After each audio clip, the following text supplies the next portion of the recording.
morning, everybody, and welcome to another edition of the breakfast meeting.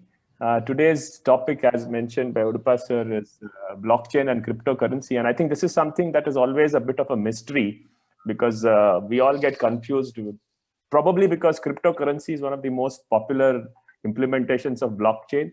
And we don't have that level of course, some of us could have some degree of understanding of what this is.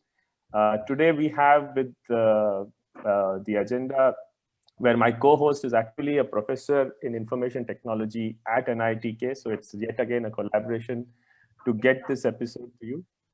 We will start with I thought it's best that since many of us are not very sure about what it's all about, to get somebody who's faculty in the college to come and give us a view of what is blockchain all about. We start with that at 8:20. We have a blockchain enthusiast who calls himself a beginner, Mr. Nataraj Upadhyay of 1985 EEE, who's a crypto enthusiast who will come and talk about cryptocurrencies.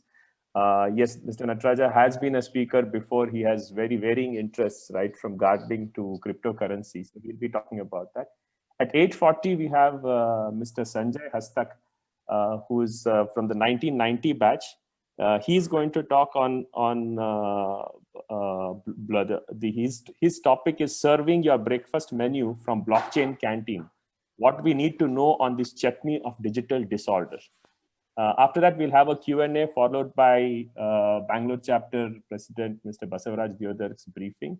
And we'll end it with a vote of thanks by the people who conceptualized this breakfast talk, our senior Mr. Aparna Hegde and Mr.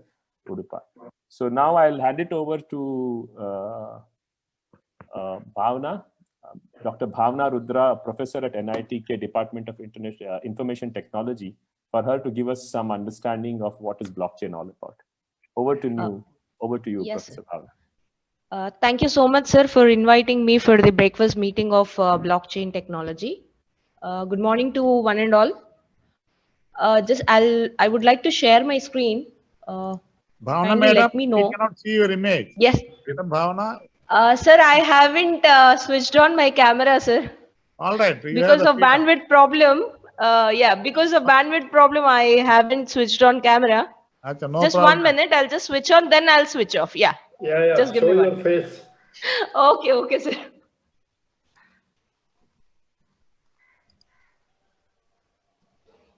Okay. So, is it visible, sir? Yeah. Yes, we can see you. Okay, you can switch off now. Yeah.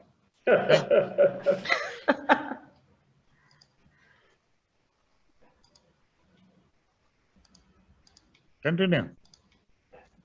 Yes, sir. Thank you. Today we are here to discuss about the blockchain technology. In simple words, I can tell you that blockchain technology is nothing but a distributed network where we have some kind of 1 second. Yeah.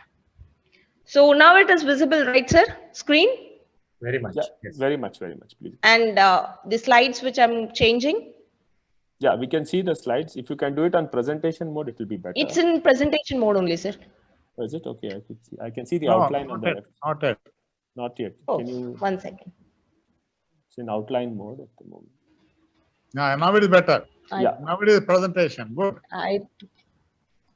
Good. Correct. Yeah. Because presentation mode is not visible properly, so I've just changed it. Now it's fine. It will, yeah. Yeah. Okay, sir. So before introducing to blockchain, just let us have a discussion of how it has emerged, and it is as simple as the distributed network what we are using nowadays. So from the centralized network, we have moved towards the distributed network so that the burden, whatever the server is handling, all the requests from the clients can be distributed in that way. From the centralized, we have moved to this distributed because of more advantages. For example, the security advantage and sharing of the load at various locations so that the fulfilling of the request can be quick.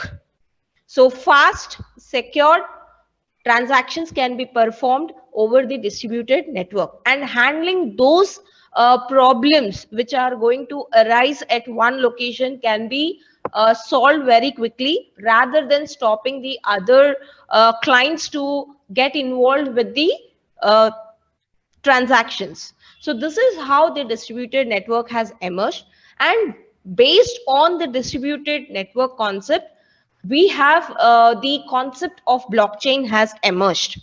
So there I can say it is a very simple or very similar network to the HTTP or FTP running on top of TCP IP network. So only over here is we are changing the mechanism to have a secured fashion network over the distributed network. That's it. So it is as simple as having a distributed network with some of secured protocols over it, which are to provide more security. Although we have the TCP IP protocol, same protocols we are going to use in a different methodology. That's it. The procedure which we are going to adopt is a little bit different, so that we can have more secure transactions. So in this regard, I can say that in 2009, the blockchain has emerged. Before 2009 itself, blockchain has been emerged by in 1984 by in the form of eCash systems by David Chon. So he has already implemented the blockchain system in 1984, where he has introduced the cryptographic operations in order to have a secret sharing between the user and at the source and the destination over the network.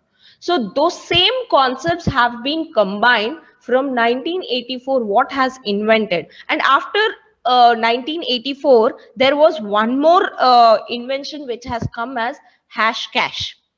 So where people used to exchange the information using the Hashcash system, and the first and foremost, the control of the spam emails was done by Hashcash system. So based on all these concepts, we have come up with the blockchain. So over here, if you see over here, it's a simple applications, whatever we develop. So whatever be the application we are running on, we are not interested. So all the applications we are using currently can be adopted or can be deployed on this technology. So let it be smart cities. Anyways, we are going to discuss about the applications in detail in the coming slides. So next comes the state machine. The inside nodes, whenever they are going to contact, they are going to perform some kind of operations at this level. So the machine has to be at one particular state, and when we are going to modify the transactions, it is going to give us the output based on some kind of agreement between the users. So over the network. So when we say peer-to-peer network, first they will agree on some protocols, then they will try to build up a transaction. Transaction is nothing but a set of blocks. From one node to the other node, it will be transferred based on the consensus algorithm. So consensus algorithm is nothing but the agreement between all the nodes which are present in the network. That is like, okay, I'm going to have a puzzle. Over here, we have the puzzle concept also, so that the nodes which are involving will not only send the information just like that in the network. Instead of that, they will have some gain out of sending the information from one node to the other node. In order to have some bitcoins to gain, they have to solve some kind of puzzles at this particular level. So this is the overall architecture. Now we are going to see how it is going to work. So in this level, I would like to say a person or the system is going to initialize a transaction, and at the initialization stage, we don't have any kind of hashed information. So over here, we say that information will be transferred using the hash code. So hashing process based on the previous block, but the initiator block will not have the previous block information. So when the initiator has initiated the transaction, so it will contain the private key and it announces the transaction over the network. And the block which it is going to release, the user is going to release, will consist of the timestamp, digital signature, and public key of the receiver. It is very, very simple as such what we are doing in day-to-day transactions. The user PKI concept which we have seen, same concept has been adopted, but this is for a particular network. There are some public networks, private networks, so on so forth in the blockchain concept. So based on that, we are just discussing the overall but only one difference between the normal transaction and blockchain based transaction is that the nodes which are present in the network has to approve the transaction unless if every node which is active at that particular time, if they are not going to approve, then the transaction is not going to move ahead. The transaction will be dropped in the network. So once the information has been created by the initiator, it will be transferred to the network where all nodes are under an agreement that we are going to use the particular protocol election procedure so that everybody will approve the information which has been sent by the initiator. So the nodes that are present in the network, they all try to solve a puzzle while verifying the transaction, because everybody wants to have some gain while performing some kind of transaction. So in order to have some gain, the initiator will include some kind of puzzle so that the all nodes which are, let us say the 6 nodes are involved, out of which 3 have solved the puzzle, then the 3 over here in the peer-to-peer network, they will be at a gain of 1 Bitcoin or half Bitcoin based on the priority which has been given by the initiator. So once the verification has been done, the nodes will agree to a solution and a timestamp will be added by each and every node in the network to the transaction. And once the transaction over here has been verified, then a new block will be created and it will be added to the ledger. It is as simple as in the previous days we used to have the ledger, right? So notes in the book, we used to have all the records. So similar fashion, that's the reason we can say that in the blockchain is immutable. That once you have entered, you cannot change the information in the network. So because once you have initiated the transaction and if you want to stop it in between the network, but you cannot go in a reverse fashion to the transaction, reverse of the transaction, because the information or the resources which have been consumed while transferring the information will take the same amount of resources to get back of the information. So it is waste of resources in the network again and again. So it is better to drop the information and start a fresh transaction. So this is about the how transaction works. So you can see, as I have informed in the previous slide, over here they will solve the puzzles, right? So this is in detail which we have given. So once the initiator has generated the transactions, he will broadcast the transactions to the network. So once the miners who all are involved, these all we call them as miners, who all are involved in the transaction level. So these miners will try to take the information into a pool. These miners will also have a set of miners again within themselves, because this is not only one network. It is a network. I mean, sub networks will combine with another group. this peer network can combine with another group. So all these miners will be involved if they are interested to have the transaction in the network. So they will first itself, they will send an information that we are into the transaction till the end of the transaction. They cannot enter in the in between, but they have to, if they are involved, they should enter at the starting level and they have to confirm till the end of the transaction. So the broadcast will be done and the nodes will try to solve the puzzle, and these puzzles, once they have solved, and they will be the gain. They will gain with in the form of bitcoins. If they are unable to solve the puzzle in the pool, that is with the all nodes which are involved, they are unable to solve the puzzle, then simply they will forward the information to the other node. In that way, there will be no loss, no gain. But the resource, the computational power, what they have used, that will be of loss for the miners. So in order to solve that problem, they have introduced one more concept saying that you can, if you have solved half of the problem, then you take that block and send to the next level. So that in that particular time, the Bitcoin which will be gained by the next block will be shared equally with the previous block. So that there will be like profit for half, sharing of the Bitcoins between the two blocks, because partially it has been solved by the previous block and partially it has been solved by the next block. So in this way, the transactions are going to take place in the blockchain. So the nodes will be added into the blockchain, and this is how, this is the, we can say that there are three types of blockchains: semi public blockchain, private blockchain, and semi-private blockchain. So over here, whatever be the concept, this is almost related to your private network, public network, and semi-public network.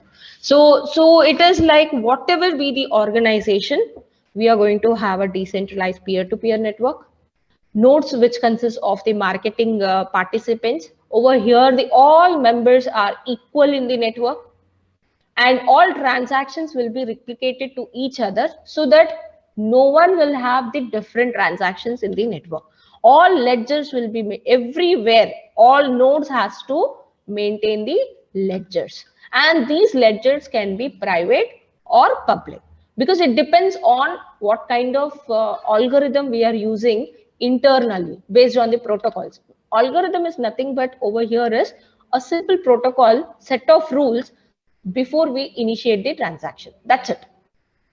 Okay. So over here, this is nothing but we call it as consensus based validation. So whatever the validation we are going to give, so whether we are following the protocols which has been initially agreed by all the members in the network, that need to be verified. That's it. So this is how the smart contract will happen. So we initiate the protocol. So agreement between the two parties. When the condition meets, the smart contract will execute. If condition doesn't meet, it will simply drop the information over the network. Then whoever wants to join the network, they has to agree with the protocol or agreement with respect to the, I mean, you can say a smart contract or agreement or consensus based algorithm agreement. So this is how the rule has been defined, and it will be kept at each and every holder, that is peer-to-peer node in the network. Miners, nodes, everything is same. Only thing is miners, sometimes they are the one who will just enter into the network for the time of transaction. They will try to solve that puzzle and they will leave the network. This is called semi-private blockchain, semi-public private blockchain. So whereas the permanent nodes which are there in the network need to agree from starting level to the end level. Only that is when you are creating a network. Let us say it is as a private network. I can take NITK as a private network. So all the nodes, all the faculties who are involved, permanent faculties who are involved, are the people who are going to have a permanent agreement with the administration related to any kind of transactions or any kind of information which we pass from one level to the other level. Whereas the ALs who have been taken into the NITK for some other TA shape and so on and so forth will be treated when they enter into the picture. We call them as minors in terms of blockchain. So we call them as minors. What they are doing is only for a particular period of time. So they are going to enter into the network. They are going to involve with the transactions, whatever is happening. They completely depend on department to department. They perform all the transactions which have been assigned to them, and then they will leave. Once the transaction is over, that is their 6 months or 10 months period. So they will leave the network. Dr. Bhavna, I'm conscious of the time, so you can take. Yeah, sir. Yeah. Thank you so much. Yeah, I'm going to start the applications only because that brief information is required to understand. So no problem. Please go ahead. Yeah. So next comes the various applications with respect to the blockchain. So you can say there are various applications with respect to the blockchain, like blockchain has been adopted in supply chain management. It has been applied in finance. It has been used for the smart city development, energy-based applications, manufacturing, and healthcare services. So over here, we can say supply chain from starting level, that is from the when the transparency of the information will be given from the shipment tracking, deliveries, and progress among other suppliers with no one required in between. So it is one-to-one where you are going to have an agreement with the destination and you are going to track the information delivery, whatever the deliveries has been carried out. So you can take the example for the supply chain management as Amazon is the best example. So Amazon, we can able to track the information from which place to which place it has been sent. That is based on the blockchain. Without blockchain also we can go. So in order to have that, first we need to realize for an application whether we require to use the blockchain or whether we does not, without blockchain also whether we can use or not. Because nowadays people are adopting the technology because it is available. They are unable to realize whether it is really required for our application or not. Common mistakes which have been done even by my students, I have seen many people outside also, those who are doing PhD in various universities, whether it is required or not required, they are least bothered. Simply it is available, they are adopting it. So it needs to be verified. So blockchain in the government has been initiated in order to have the secure storage of the personal identity information, criminal backgrounds, and e-citizenship authorized with the help of the biometrics to have the security for the personal information of all the public. So they have adopted the blockchain. So in the energy, when we discuss smart grid, so decentralized energy transfer and the distribution has been initiated already. So in that way, the use of blockchain over here will be used for the validation and redispersion of the grid information in a secure fashion. So over here, I can say some people are using some applications. They are using the blockchain for the purpose of providing the information into just in the form of a ledger, and some using for the purpose to track from the starting initialization to the destination level. Once the product has been initialized at the initialization level, whether the product has reached properly at the destination level or not. Some are adopting the blockchain to verify, like to store the records. That is, for example, I can say healthcare services, especially it is required for the healthcare services in order to have the records in a safe and secured fashion. So it cannot be given to anyone just like that. But still, even today, we can see that the information will be passed just like that to many people outside us. For insurance, people will call us afterwards, right? So in order to avoid such kind of things, we can adopt the blockchain. So this is how we have moved towards the various applications adoption of blockchain. Next comes, there are some common myths with respect to the blockchain, saying that when I was explaining about the blockchain process, working of the blockchain, even I have told that it is immutable. Actually, it is not immutable. Only thing is, the time consumed to process one transaction, the same equal time will be consumed to reverse the process. So there will be consumption of the resources. The computational power will be almost equal when you have initiated and when you have reversed the process.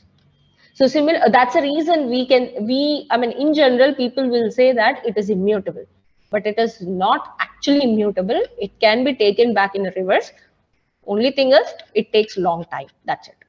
Next comes, blockchain is Bitcoin. No, it is not only the Bitcoin. It is you can say it is a combination of all what we have seen in the first slide. You can say it is a combination of state machine, consensus algorithm. It is smart contract based. So all combinedly, we can say that it is a blockchain. It is not only Bitcoin. So, It's Dr. Bitcoin Bhavna, is an application. That's it. yeah, Yes, I think let's do one thing because it's we have to give time. It's to the already other over the speakers. last slide. Yeah, it's over time. Yeah, so if you can conclude it, we need to give time Yeah. to the other speakers. So, thank you, sir. Yeah, just 1 minute, sir. I'll just finish off. Anyways, it's a last slide. So I just thought of, yeah. So we can say, we say that blockchain is 100% secure, but it is not true, as it is protected with the help of cryptocurrency and cryptography concept. So we treat it as a 100% secure. But even the attacks which are possible on security, cyber security, are also possible on blockchain. Blockchain is a truth machine. Yes, as we are saying it, it contains a native to the blockchain. The transactions have the entire, I mean, whatever the level we are going to have. So everything is known to all of them. So you can even take the transactions ledger information and we can see whether it has happened or not happened. So this is about the common myths of the blockchain. In this regard, yeah. So this is about the presentation. I hope I have given enough information with respect to the blockchain. So I hand over to the Sanjeet sir. Thank you, Dr. Bhavna, Thank you. for the introduction to blockchain. So our key takeaway is that it is a technology and that is a distributed technology which is used to securely transmit as against the other networks. And that Bitcoin, which is a misconception that we have, is blockchain, is actually an application of blockchain, including other things like it could be having been implemented in various other use cases, like in distributed ledgers to legal documents, yes, sir. Anything that requires it to be secure. Thank you so much. We introduce our next speaker, Mr. Nataraja Upadhyay, who's a cryptocurrency enthusiast. Mr. Nataraja has been on the show before. He's a BTech from NIT Surathkal, 1985 in Tripoli, MTech in Electronic Instrumentation from Indian Institute of Science at Bangalore. He's had a career of 25 years spanning in the software industry as a consultant and manager across USA and India. Among his other interests, and he's a very active social worker. Post his retirement, he has done various things in the social work, and we saw some of the glimpses in the previous episode. Gnana Vasanta is a workshop series. He's famous. He's got urban forest, urban jungle in his house, which we had a look at in our last episode when we did it on the environment. Terrace gardening is something that he's been active with. He's founded something called Yakshagana Vahini, which is digitizing Yakshagana literature, a great service to Karnataka and particularly Dakshin Kannada. He's founder of Billion Trees and Beyond, which is an initiative to green the world. And He's also started something recently called Bharatavarshi, which is aiming to create a global recognition for what is happening in India, a very positive messaging that he wants to bring about what happens in our country.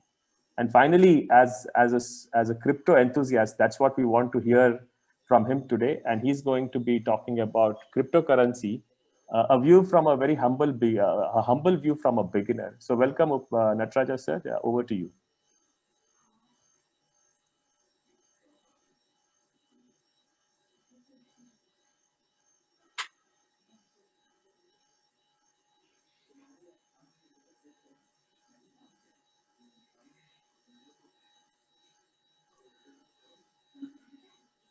Hello.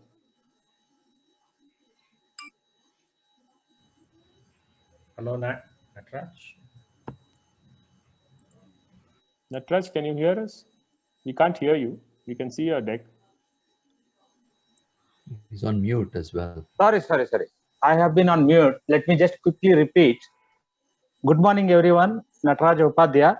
I want to thank Professor Bhavna Rudra for a brilliant classroom session, which gave so much clarity and information and inspiration to learn more. I learned so much about blockchain just with that one session than my own internet-based research. Thank you so much. My session actually, in contrast, is going to be more of a final semester student seminar, which is prepared in the last minute, like any idiotic student. I have remained more of an idiotic student than anything else. But I hope to create value with some perspectives through this seminar. I am neither an expert, nor I will be very useful in the question and answer. But I am sandwiched between two brilliant seminars. One it is over, and the one upcoming definitely will give us far more clarity and details about the usage of blockchain and the design of it. So proceeding further, just hold on. My cat is giving me trouble here. Okay. I would like to understand the complexity of the current traditional money system, which is called fiat money system first, so that we can appreciate the complexity or lack of it in the upcoming cryptocurrency, so that our unnecessary lack of confidence can be avoided with that. Then I would like to touch upon certain key concepts, avoiding the repetitions from where Professor Bhavna has already covered. Then I would like to touch upon some key trends. Then I would like to share my own engagement so far as a beginner with the promises and potential lack of results also resulting from associated frauds also in this regard. I would like to start between the clarity between wealth, money, and currency. See, I have taken this from some internet resources. Our true wealth is our time and freedom. So that is very important because many of us are elders. Through our life experience, we have understood this. Time and freedom are what we trade for money. For example, if I work in a job, I give my talent, my efforts, and my time, and I get some money. So money is a container to store individual and collective economic energy until it is ready to be deployed. Currency actually robs us of time and freedom. We all know that experience. There are 6 qualities that any form of functional currency must have, but money is slightly more than currency, which I'll make it clear. Before that, let me talk about the true wealth. The true wealth, this diagram summarizes, but most of us have this also wisdom. See, there is a wisdom capital and a cultural capital. Wisdom capital includes intellectual capital and experiential capital. Then there is a material capital. Then in cultural capital, we have social capital, spiritual capital, and natural capital. For example, a jungle I have created on my terrace is actually a natural capital I benefit, right? Then we all know financial capital. So this is the true wealth many of us truly understand with our life experience. Whereas a government or a Reserve Bank or a federal bank controlled currency is a medium of exchange. It has a unit of account, okay, which represents some value, and it is portable, it is durable, it is divisible, and it is fungible. By fungible, it means interchangeable. For example, a dollar in my pocket buys the same dollar in your pocket. Money is slightly more than the currency because it stores value, you know. So, for example, if you have a real estate, that is also money. If you have a gold in your locker, that's also money. So, currency is representing money, but money is slightly more than currency. That clarity I wanted to bring. Now, I am not going to get into these details.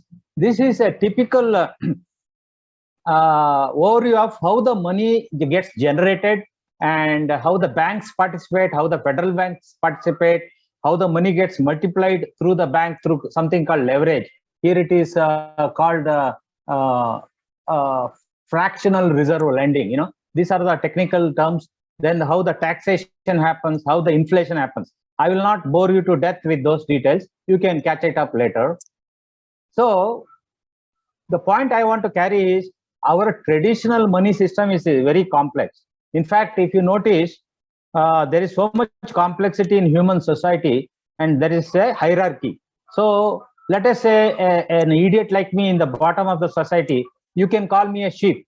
Then people who manage this kind of money at the federal bank level, you can call them as a shepherd. Then there is various hierarchy in between.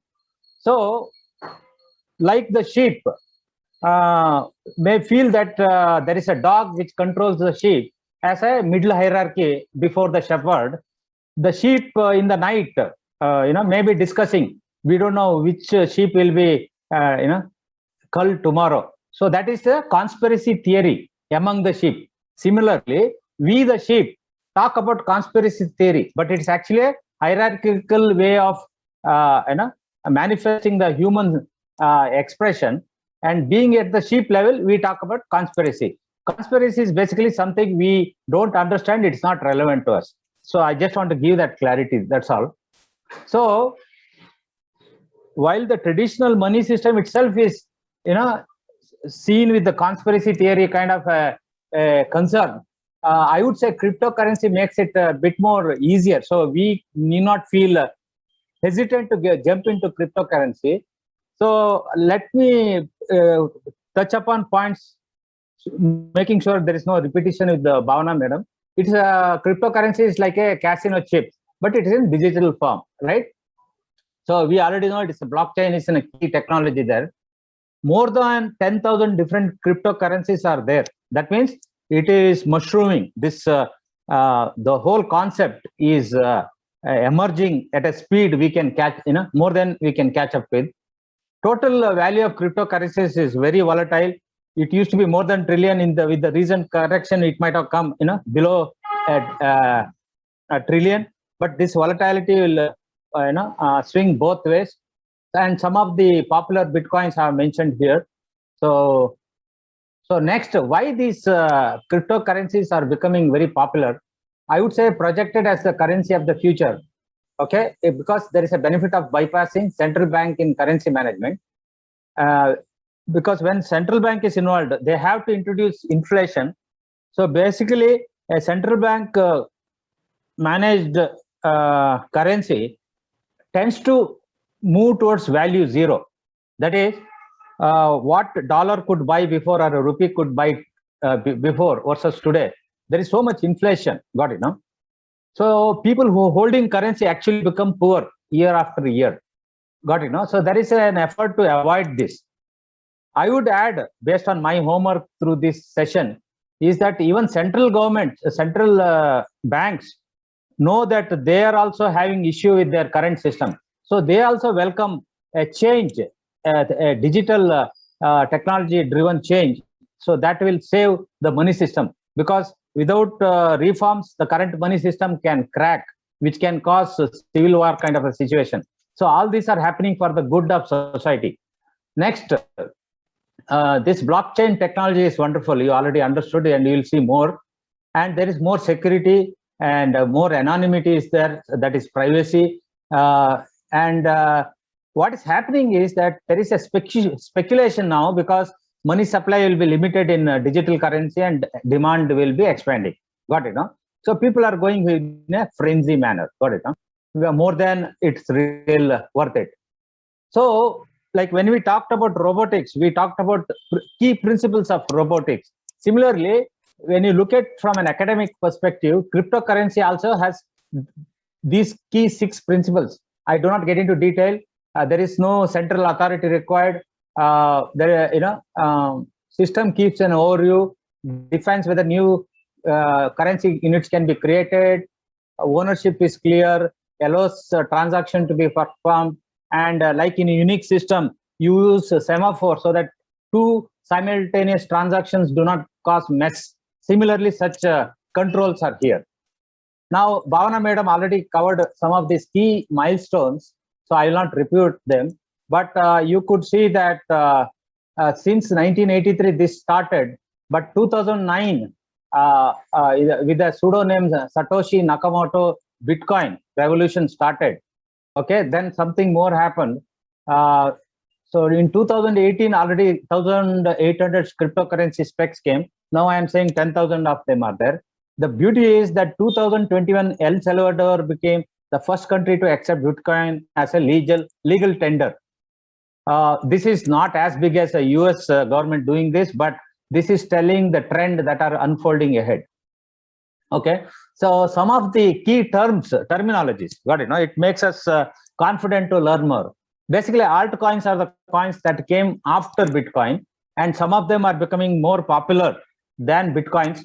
Of course, Bitcoin started early, had an early entry advantage, but the recent later coins are using better technologies. Got it? No, so they are going to become more popular. Okay. Then there is a term called stable coins. Okay, this is a very interesting part because when a trend comes, there will be a give and take between the past trend and the future trend. So here, stable coins is indicating just that. Cryptocurrencies that derive their value from an underlying currency or like a US dollar or something. This is a good trend. This brings more stability in these emerging things. Crypto collateralized stable coins is another variation. Instead of US dollar, you can use another cryptocurrency. That's an example here. Then non-collateralized stable coins, instead of using a reserve, you can use a working mechanism, which works like a central bank kind of thing and controls the value of the coin. That is an interesting thing. So they are experimenting with various aspects. Next comes the cryptocurrency exchanges, where customers can trade that. If you don't use exchanges, it is called automatic swaps. Then initial coin offerings is something you will hear, similar to IPO, initial public offerings. Basically, this is used to raise funds, bending some rules. Got it, no? So it's not really directly relevant to us, but it is useful to know what's happening. This entire slide I'll skip because this is going to be covered again in the next session, and Bhavana Madam has already covered. If some aspect is missed, it will come later. I will talk about some key trends, and this decentralized financial services or DeFi projects are bringing more credibility into this cryptocurrency. Ethereum is benefiting from this. Probably this will be covered more later or in question and answers. The stable coins are growing better because they are bringing kind of bridge between old ways and the new ways. Then crypto regulations are coming. You see, government watches for a while. After that, it has to stand up and take action. So crypto taxes will come now. Then next very interesting trend is central bank digital currencies, which is called CBDCs. And economic UK-based economics journal called it as GovCoins. So this is going to bring more stability and predictability to these trends. Then cryptocurrencies going public can be anticipated. Establishment of crypto-based exchange-traded funds are awaited. I am waiting to use this as a more credible way of investing than getting into fraud-based systems. non-fungible tokens. This is very interesting. Basically, you can represent non-digital assets through digital assets. That's very interesting. So people can use it in gaming and art forms. And the trends in blockchains, the blockchain trends are becoming more interesting. So it is like a Venn diagram of two circles. One is cryptocurrency and one is blockchain. Both are worth following together as well as on their own merits, is what I want to highlight. This is a point Bhavana Madam already covered, which is blockchains are not just about cryptocurrencies. They are also more than that. In fact, Bhavana Madam said that they may be just used because they are available, but sometimes innovation happens in a very funny ways. But you can see in this list that these innovations are changing, transforming our world, business world, in a very revolutionary way. That is very interesting. So Bhavana Madam gave many examples, so I will not cover in detail. Now let me talk about how these trends are influencing common people. It's already influencing common people, because in the digital economy, everybody with a smartphone and internet connection is becoming a very powerful consumer. So this consumer, who are available in billions, cannot be ignored. So already network marketing concepts have come, social networking concepts have come. So merging the emerging cryptocurrency with these two trends, we are getting a new trend that is called using your smartphone for freely mine crypto coins, new coins. They're all in startup stage, but they will also use blockchain and go live. For example, the first pioneer Pi network is using that blockchain technology, and that is not the only way. People are using a social media blogging platform where you are rewarded with crypto coins. A Brave, an example, a website where you can earn tokens by watching ads. This concept is now used with many apps you can see in Android or in the Apple phone also. Then SMS chain, I just mentioned it here because the innovations are coming everywhere. Some people buy SMS messages in bulk and then send it and hope to make money. But if they're left with a lot of SMS messages, it is a loss. So this fellow has come saying, you can dump those SMS messages on my app, and where I will give you some, a better price, but you have to buy my token. Got it? Huh? So there is a frenzy of entrepreneurism and exploitation and opportunism that is adding to the noise, confusion, but the real opportunities are there. So we need to become more prudent and smart, knowing what is noise, what is useful, what is opportunity, what is risk, etc. That's the point I want to take. Just want to share my own experiment since last November. I joined Pi Network. Initially, you join as using someone's reference code. Now you can see that 19 out of 41 are active. That means I convinced 41 more people to join my network. So because they joined, I get slightly more coins to be mined. So see here also in the money creation, they are using the principles of reducing speed of money creation, which will reach to zero. See, I started when it was 0.4 pi per hour. It started at 0.8, I guess. One day it will become zero. By the time it will be fully production, and people will start exchanging this in the crypto exchanges. And if you can see the value, so far I have earned is 5,250 coins. Right now they are worthless. But once it goes public on a production, it may start as a $0.1. But if I become lucky, let's say even if it becomes $100 per currency, you can see I am maybe sitting on some wealth in the future. It is all hope and it is promises. There's nothing guaranteed. It may be simply a fraud where they use all our information to build their network and leaving us high and dry. But you have to take your chances, because I didn't make any investment and it doesn't ring my phone also. There are no real privacy issues here. Like, a common man unnecessarily fears for everything. So like this, I have followed the clones of Pi, and you can see that approximately there are 11 such apps right now I am using. Some apps I download. If I feel they are fraud, I disconnect them, and I may add another dozen like this as I go, because I don't know which one will be a bust and which one will succeed. So basically, the point I'm trying to make is that even a common man can start participating using their phone and hopefully make money. But I'm not promising anything. So let me end. So for me, money is actually an illusion. It is a necessary evil. So we are already signed up to that evil. So we should not get scared with the cryptocurrency. Even the elders should jump. Why? This is the slide I am explaining. I'm bringing my favorite philosophy here, because I am all about perspectives and meanings. Our reality is dual in nature, with a spectrum of opposites playing together. So shades of real and myth always come together within us and outside us. None of us are perfect. Got it, no? So we learn to understand both within and around us this aspect and master our game. Like in a game of cricket, when I bat, there is my opponent who is a bowler and fielders and wicket keeper. They're all my enemies, but I don't see them as enemies. It's a challenge, right? So I want to play better. I want to improve my game. I want to enjoy, even if I lose the game. That is the spirit in our life, right? So all these new trends and opportunities we need to face like that.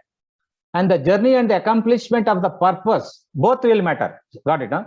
See, while playing cricket, it's the journey. But if I win the cricket game and become the man of the match, that is an accomplishment. So there is a purpose. So let us aim on both. So when we are having this kind of seminar, it is a journey. We have veterans here. We have the professors. So we are coming together as a community fellowship. This is a journey. We enjoy this, but we are also creating value out of these interchange. Therefore, this is amazing. So money is an illusion. So I am linking it to this talk. Money is an illusion, but it is a necessary evil, and it is already complex. So digitization is going to make it further more complex and interesting. So let us stay real, authentic, and dance with these illusions and manifest the Leela we can do through our life journey. Let's go with the flow, contribute if we can, and stay in the game until it is time. Therefore, though it is a student seminar level maturity, I have signed up to do this, and I hope at least I brought some self-esteem and inspiration for you to take this further. If that is done, my purpose is served. In the August company, you have given me an opportunity to make this presentation. Thank you all, and I will hand over back to the moderator. Thank you all. Thank you. Thank you. Thank you, Nataraja sir.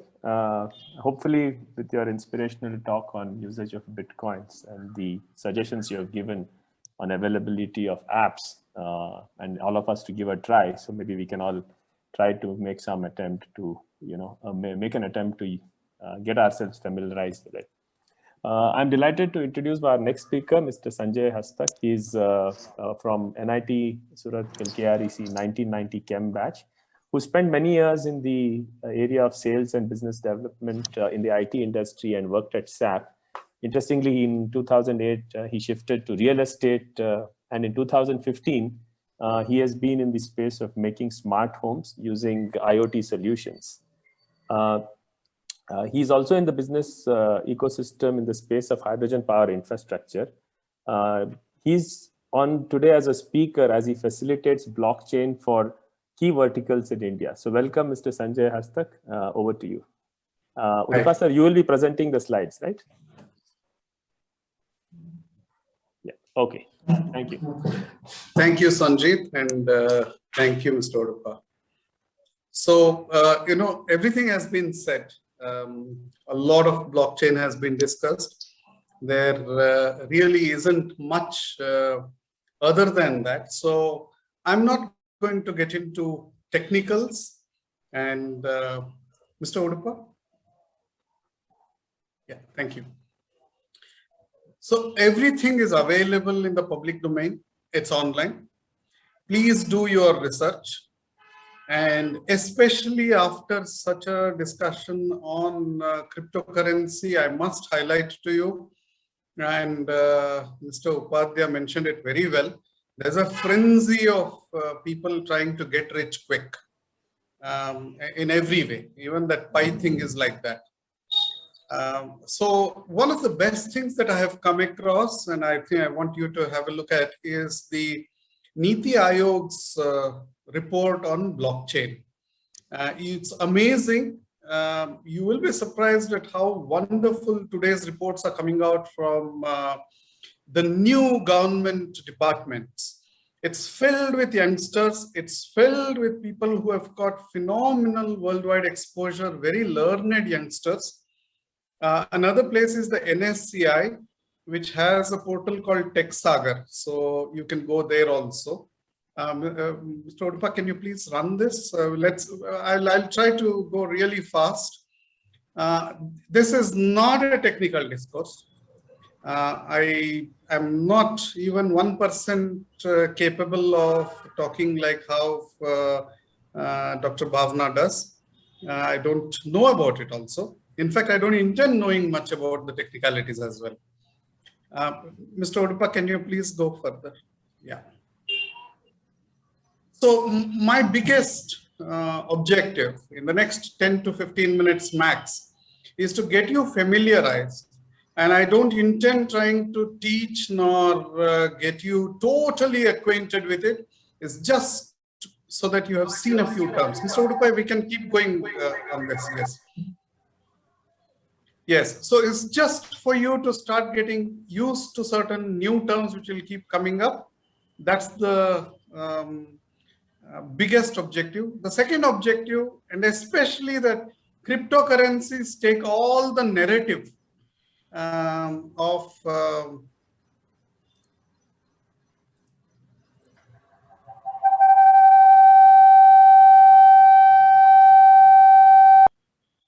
Oduppa.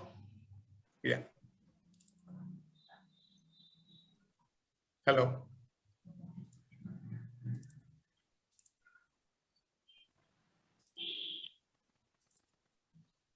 Not able to hear him. Yeah, we can't hear you.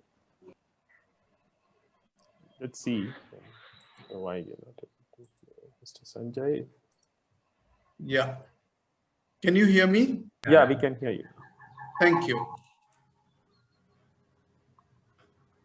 So, in fact, I cannot see the screen. Yes. So this is the intention for the day.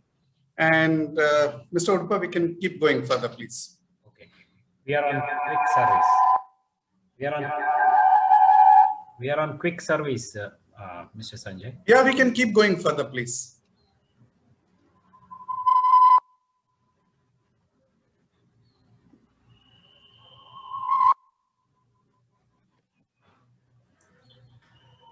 So one of the big things, Mr. Oduppa, we can keep going further. We don't need to wait for anything. Yeah. So I just want to take a very quick minute, and especially coming off of all of this frenzy and hype about what I call as the opium of cryptocurrencies. Cryptocurrencies, no doubt, started as a great application of blockchain, but there's a lot more to cryptocurrencies than just get rich quick easy schemes. It's a lot more to cryptocurrencies than being speculative in nature. Mr. Oduppa, can we be there, please, in the previous slide? Thank you. And another aspect, so that's what I'm going to focus on, and I'll leave it at that, please. I won't get into discussion on cryptocurrencies and all of its opium. So another thing that I'm going to get you to appreciate is there's a lot more to blockchain than cryptocurrency. Cryptocurrency is, and its speculative nature is only a very small part of it. Blockchain can be used in every walk of life. And that is where everybody is piloting right now. Mr. Oduppa, can we go further, please? Thank you. I'm actually not going to spend much time on this. You can please look at it at your convenience and some other time. The idea of this was not to give you a technical discourse. It was just to help you to visualize. Okay, so I guess it is not necessary right now. Now that we've heard so much about all of the mechanism or the mechanics of blockchain, Mr. Udupa, we can go to the next slide, please.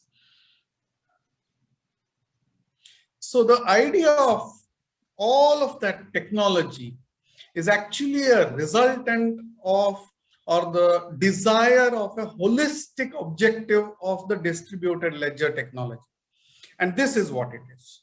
Number one, it's tokenization and creating tokens.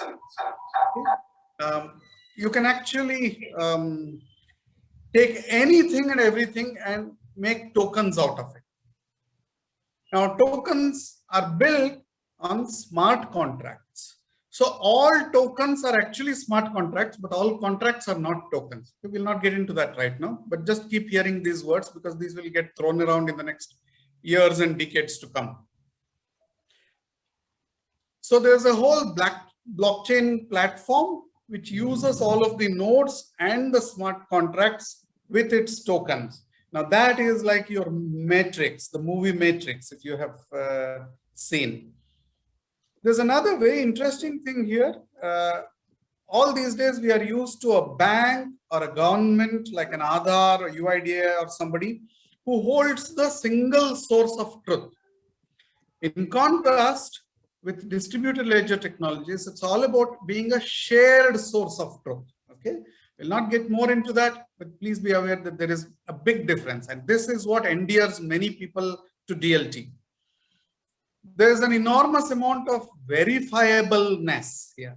You know, transparency has led to making it verifiable, and we will go to verifiability some other day. I mean, each of these topics we can discuss without getting technical, without using a single word of computer science.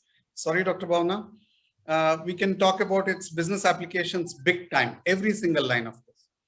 Another big thing that I want you to be aware of is there is a self-executing algorithm, which is called a consensus algorithm, which is built into this contract and on the blockchain platform. So as Dr. Bhavna said, it's not really immutable, but yeah, I don't think we need to slice and dice it so much. Let's keep calling it immutable because that's what its objective is. Mr. Udupa, we can go for that, please. Well, this is the last thing was the big thing. It was about intermediation or lack of intermediation or disintermediation. It is so that you don't need to have intermediaries, agencies, brokers, officials involved into these things. It can happen peer-to-peer, person to person, firm to firm, firm to person, so on and so forth. Yeah. Now, blockchain is like a general purpose technology. It's like electricity, it's like internet, it's like robotics. It can go anywhere, everywhere. It can impact everybody. Can we keep on that slide for a quick minute, please? Thank you. So it has become a whole big industry in itself. And there are lots of blockchain platforms. We will come to that. There are more than 55 countries currently, and its people and its companies which are experimenting and evaluating, piloting and building blockchain infrastructure and applications big time. Yeah. And you will find a lot of Indians as well. And India, its government agencies across many states. Interestingly, Tamil Nadu, Telangana, Tamil Nadu and Andhra Pradesh are big on this. The southern states have taken a lead, and I don't see so much of Karnataka being there on the map as such, except for companies, private software companies. So the Harvard Business Review said in 2017 that transformative applications, which are actually what we are waiting for on blockchain and not cryptocurrencies. Cryptocurrencies are not transformative applications. will come in decades time, but I think in within 5 years itself, we are beginning to see a lot of those applications. Yeah. The potential is huge and everybody is trying to get a piece of this. There are loads of companies and individuals out there. Mr. Odpa, we can go to the next. Yep.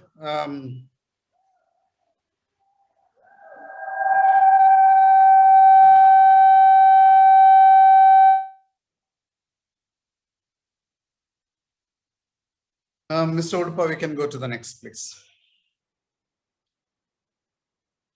So all of these are industries which have real world applications which are being, you can click further. There's still more there.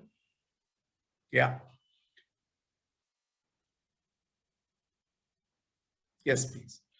So all of these are industry sectors where plenty of real world applications are being piloted, are being tested, are being taken into production environments.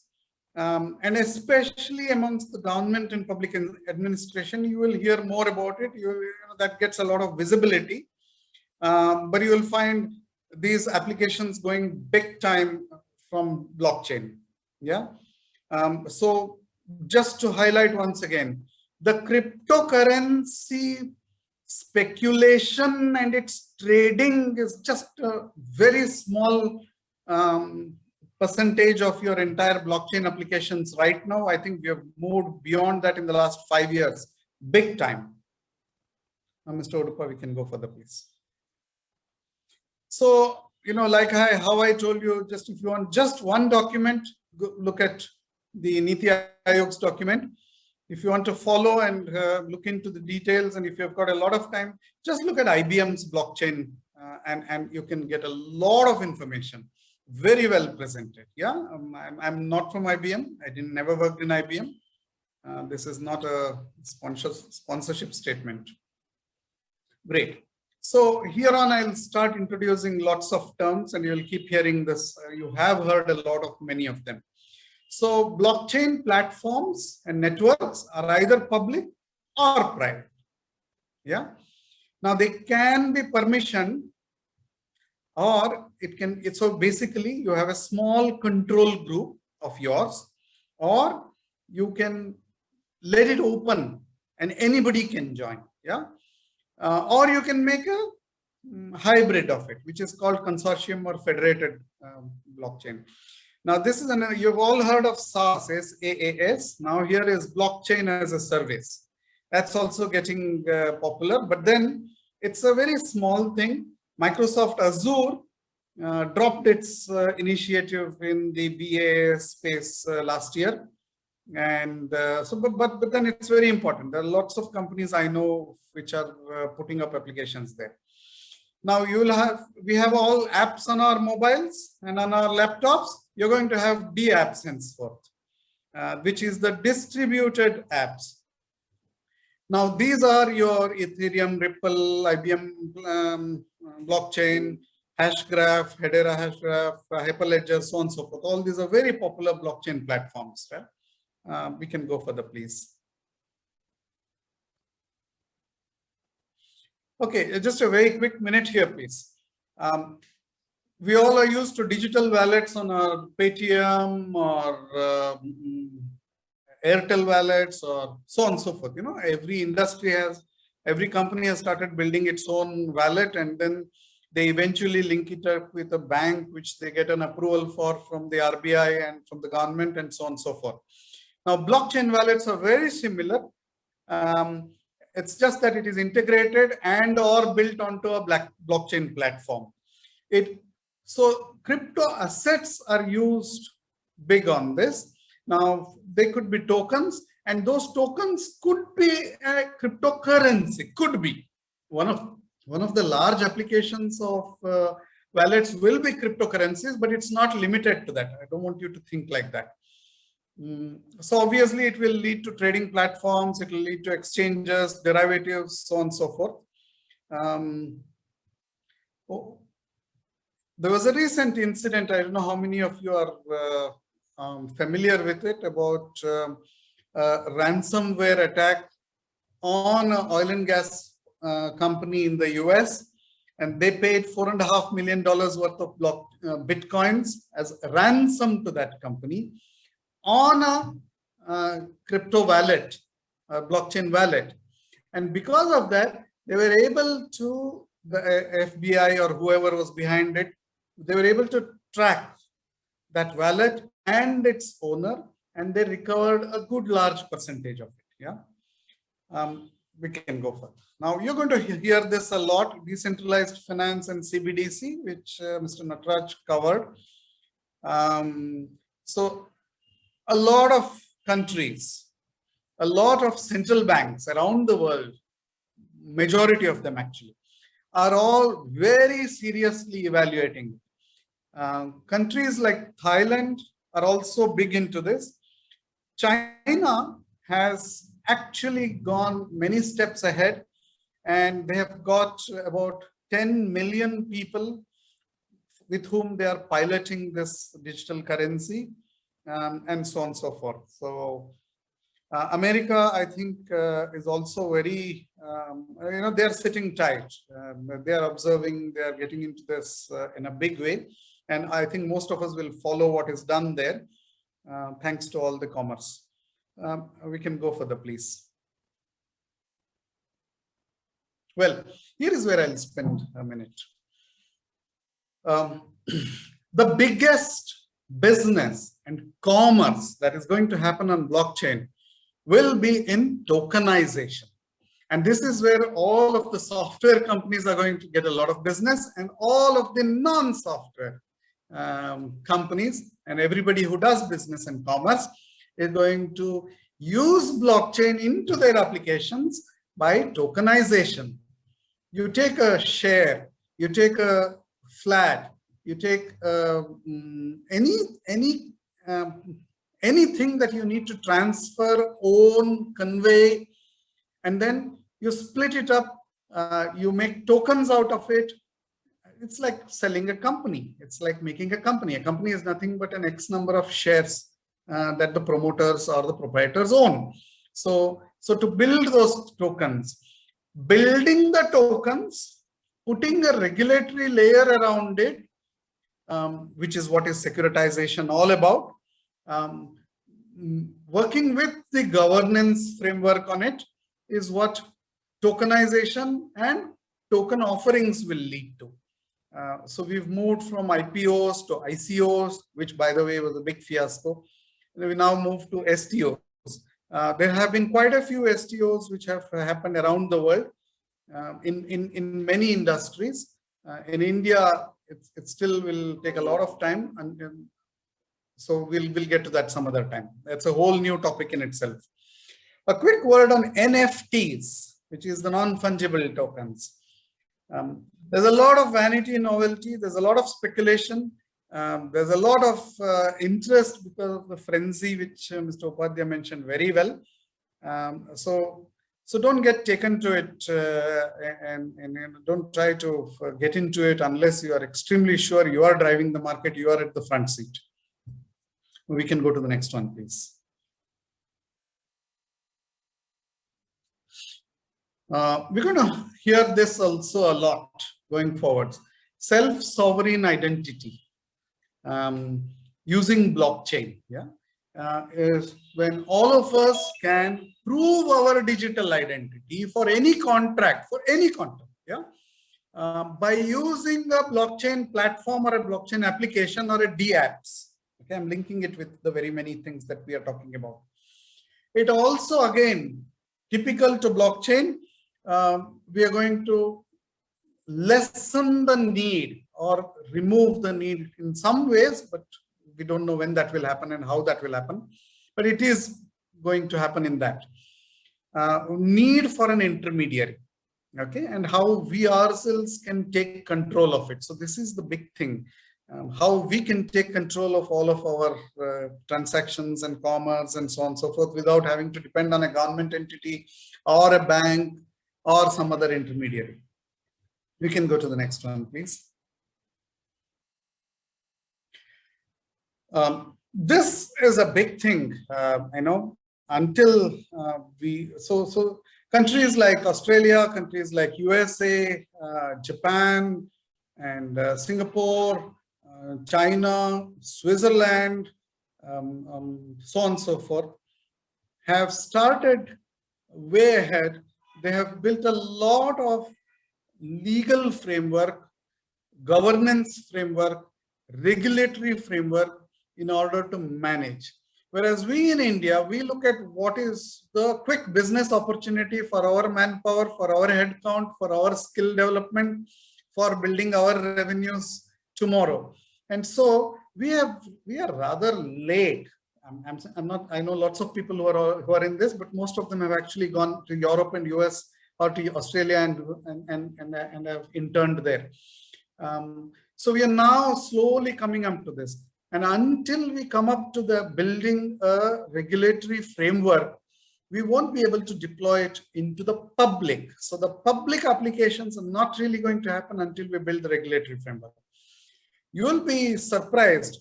The accounting body of India, the chartered accountants, they have to date not come up with a single recommendation nor a opinion or a viewpoint which will help the government into putting that regulatory framework.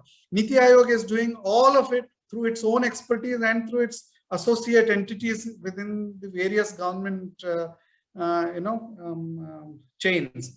But until you get an accounting framework in place, and that accounting framework has to fit into the regulatory framework, all of this is not really going to play out in a big way until then. So what we are going to have mostly is the permissioned private blockchain networks, which will become big, which will use it for its commerce for within its own private entities. So Adani Ports, for example, is probably one of the earliest to actually pilot it, and then very soon they will go into production into using. I'm talking Adani Ports. So like that, there are plenty of other people in India who are using it, who are piloting it and evaluating it. We'll discuss all about some other time, please. We can go to the next one. So this is where there's a lot of negativity, there's a lot of concern, angst, and question mark. But I don't think you should, it's wrong to expect that there won't be a breach of security into anything. The moment you design or frame a security, it's immediately you can go and break that security. What you don't know is what you can't break. What you know and you have designed, you can obviously break it. But then digital forensics is a very big business and a study now. A lot of all of this is in place. Cybersecurity is getting established in a big way. There are scores of techniques, solutions, products which are available in the commercial space for companies and governments to put this at work. So, looking at breaches not to happen is wrong expectation, number one. Two, I think you can be far more confident about the security of these new age platforms as compared to anything else of the previous era. We can go to the next one, please. Sanjeet, are we good on time? You're a bit over time, so you can take a minute and then we can go to the Q&A. This is the last slide. Yeah.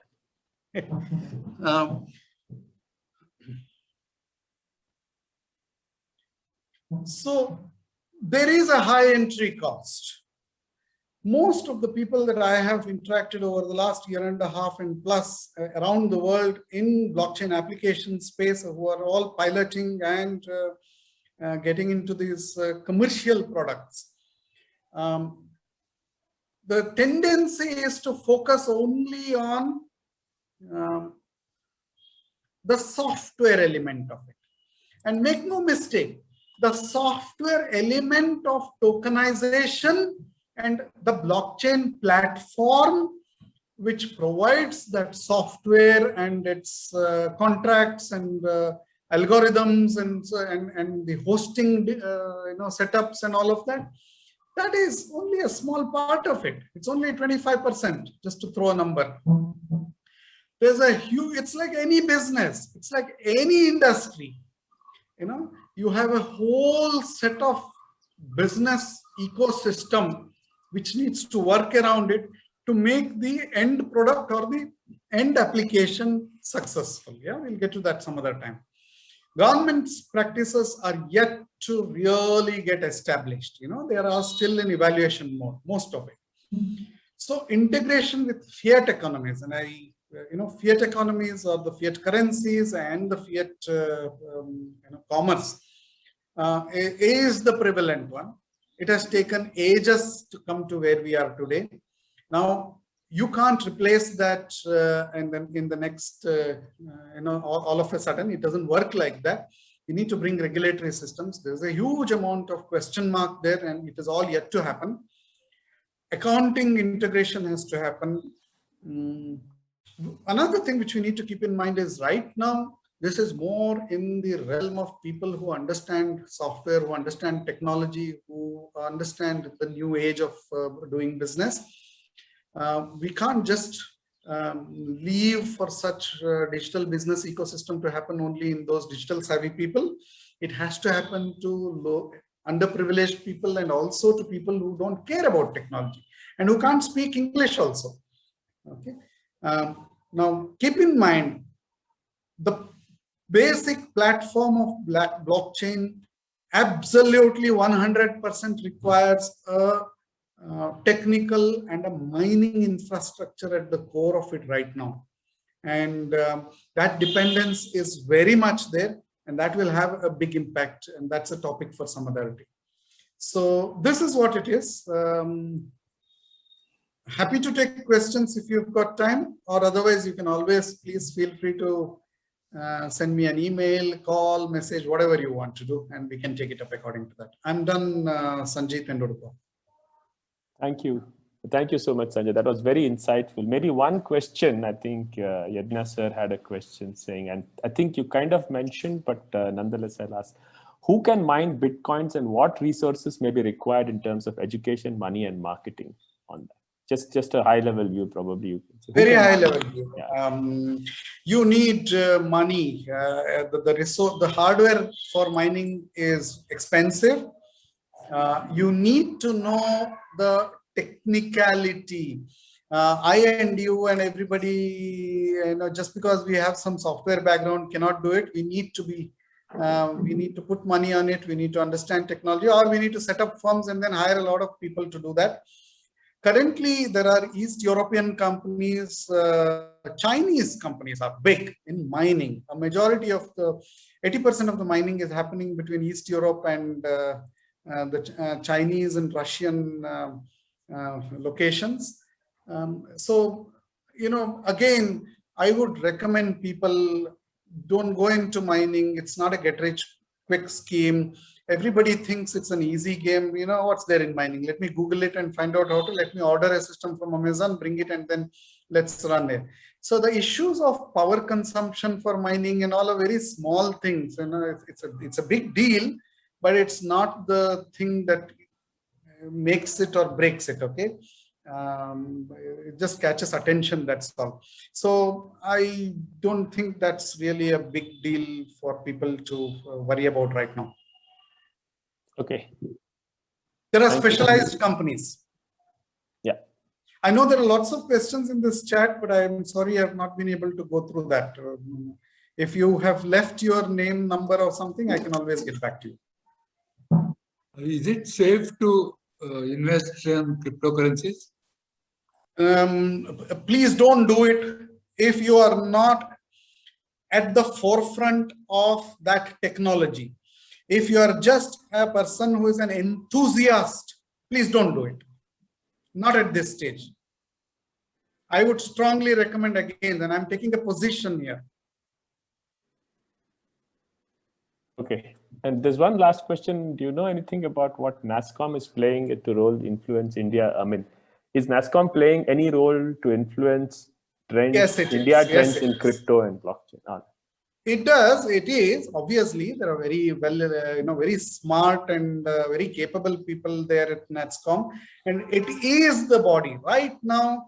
everything about crypto and about blockchain is in the realm of the software and IT people, IT enabled people. So obviously NASSCOM is playing a role. Sure. In India, most of that NASSCOM role is based towards how do I get 1,000 companies in India to do a business of not less than $50 billion in the next 12 months.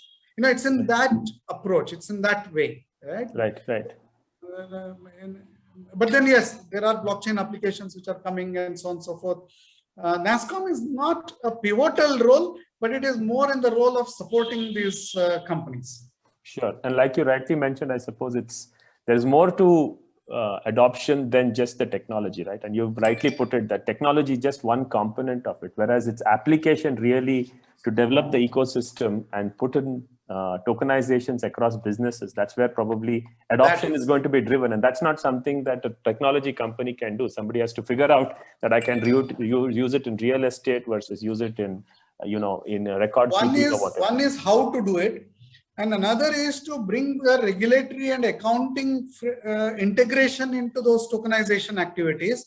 Right. Okay. And especially blockchain does not allow, it actually does disintermediation.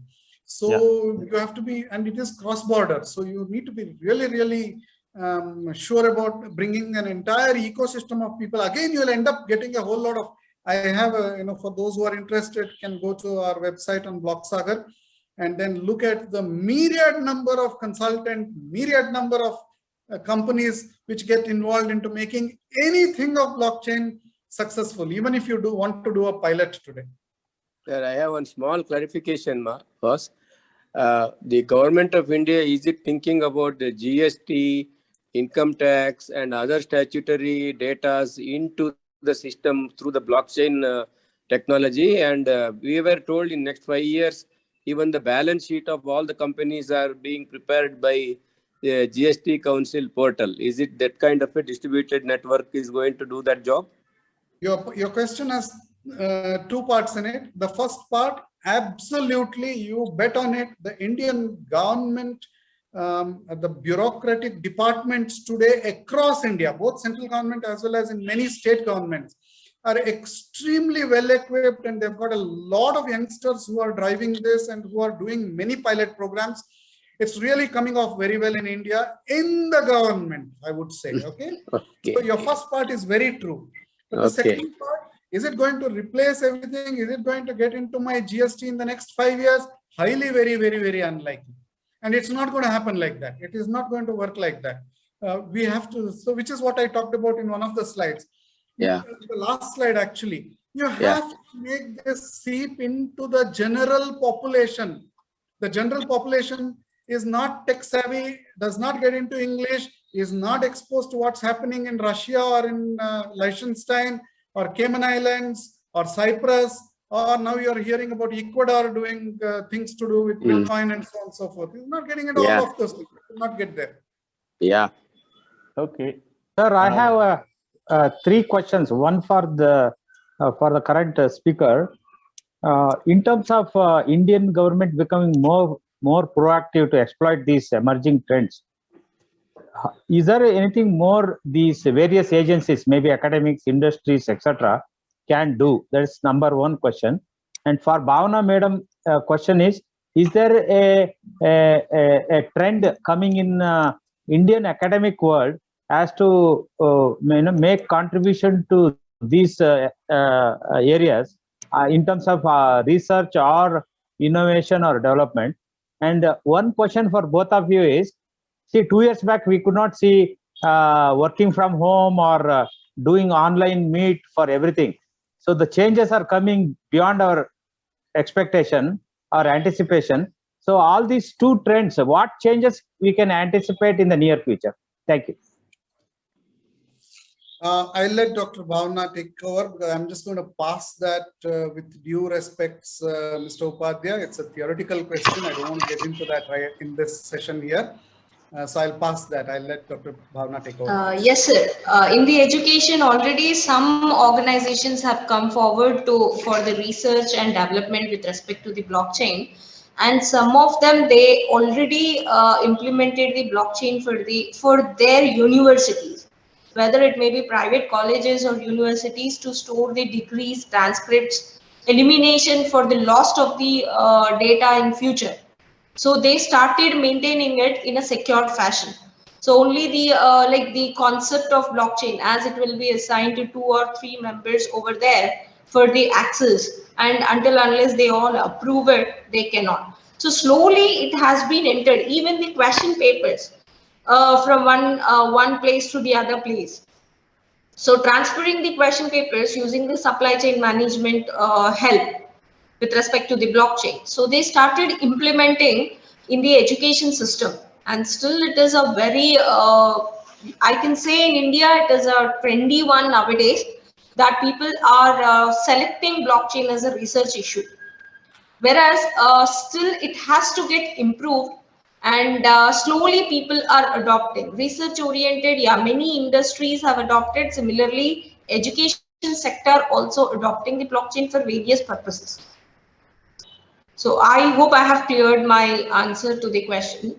Thank you, Bhavana madam. And one question to both of you, which is Yes. more interesting, is to make some predictions, short term and medium term, say 5 years. What lifestyle changes we can expect as common people because of these two technologies? In the, the combined with the other digital revolutions we have faced, whether it's a social network or a mobile, smartphone, etc., combined, or IoT. What else we can anticipate? Dr. Bhavana, let me take a quick one and then I'll hand over to you, please. Yes, So sir, sure. This is just for fun. Yeah. So we can expect a lot of noise. We can expect a lot of bhashan. We can expect a lot of losses of by people who are going to experiment in this for no good reason, not knowing anything. And there are a lot of people who will make money, but you will know very few who will make money. They'll be far away from us. Okay. That's true, sir. Yeah. I agree with Sanjay, sir. No, I was hoping for more practical ones. For example, 2 years back, we could not imagine that we will be working from home or we will be using online Meet as a media to do a lot of our business or family transactions. Like that, what kind of meaningful changes we can anticipate? That was our hoping. Sir, okay, on the serious note, yes, there are a lot of changes, but that will happen more to do with private and permissioned blockchain platforms in trade and in commerce, and in the banking, financial services and industry, insurance backend systems. Okay, it may not really permeate into you and me as of today. Okay. As of the next foreseeable short future, it's unlikely to get there. So I wouldn't hazard too much there. Yes, there will be social media which will play a role, people getting hyped about it. I can tell you one thing, sir. More people will get into cryptocurrency, more people will get into Pi and all these nonsense activities which are happening around the world. And it will lead to some understanding, some learnings, but mostly waste of time. Okay, gentlemen, I'm conscious that we are way beyond our stipulated time. So in the interest of time, may I now request Mr. Shabadi to come and speak on NITK Sneha for a minute, please. Then we'll go in for a group photograph and then we'll wind up. Any questions that are there, we'll share the contacts and the details. And, if needed, I can collate the questions and get some perspectives from our esteemed speakers and share it. But we have to be conscious that we are kind of at the end of the hour so that we can, get on to whatever we have to do on day jobs. Yeah. Vijay, can you put that up slide, please? Yeah, thank you. I'm Siddharam Shabadi, 1980 Metallurgy, NITK or KREC earlier. Thank you for this opportunity given to us by NITK alumni, Vijay Das, Baswaraj, and everybody for this opportunity. Virtually, we are speaking on every breakfast meeting about NITK Sneha. For some of us, NITK Sneha has become little more than passion. Almost it has become like working for this has become like a life for us more than a passion. some of us spend little more than 40% of our time or even more on some of these trust activities. One of the, this pandemic has brought in many divides, and one of them is the digital divide. This pandemic has taught us how to educate our underprivileged. Sanjay talked about, underprivileged in one of his last slide, and we are at the basic level of providing the education. According to me, if you provide the education, it will take care of itself. Education is the key in India. It should take care of all the other evils. If we can educate a child and he will bring up at least his families and siblings and things like that. I'm one of the example of this, example. I'm from one of the very rural place in Karnataka. I'm the first engineer from there. And now we are most of us are engineers. Some of us are PhD, or 3 of us are NITK. So I am inviting some of you to come and, actively participate in our activities. This would help us. One of the key difference between our trust and other trust is that we are not just aggregator of the funds or distributor of funds. I said it's a life, it's a passion for us. We actually get involved in mentoring, in career counseling, actually teaching. This is some of the key difference. You can see one of the example of Darun. He comes from the really underprivileged family, and now he is into a real takeoff. And this year we have adopted 120 students, and we have already made contribution to buy 40 tabs. We still have a shortfall of another 80 tabs. So we request you, all of you, to come and join us and making this digital divide little less and less painful. Thank you. Thank you, Sanjeev, and thank you, Vijay. I appreciate the time. Thank you so much. And definitely, I'm sure NITK alumni will come forward to fund those devices, as well as, volunteer for NITK Sneha. Thank you. Sanjit, for the group photo. May I request all of you to quickly switch on your cameras, please, just for a group photo, and then we will go on with the vote of thanks and we'll conclude. So kindly put on your, switch on your cameras. You're taking, right? Yeah, I will be taking it. So just a minute.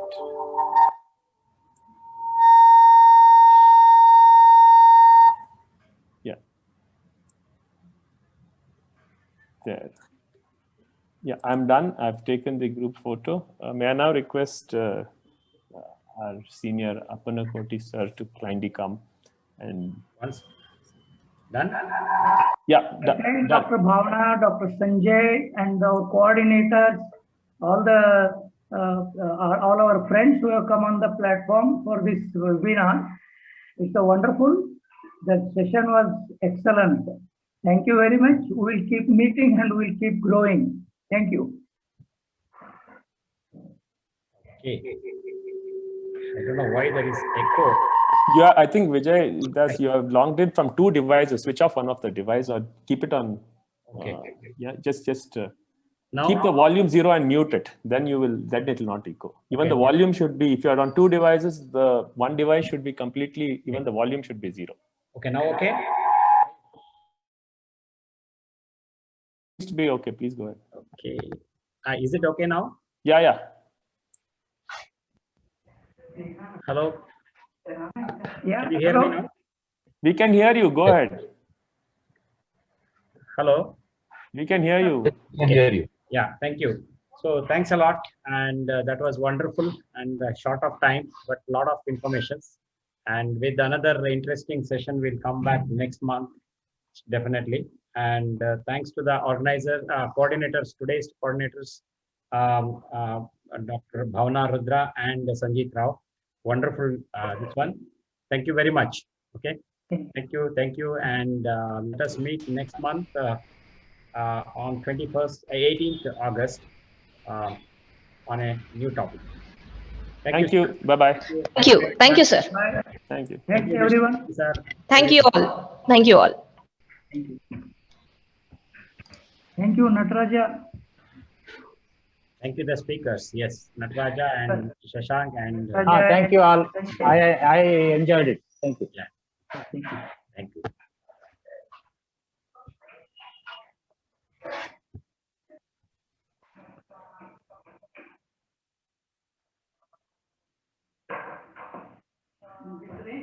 ಮುಗಿತ್ರಿ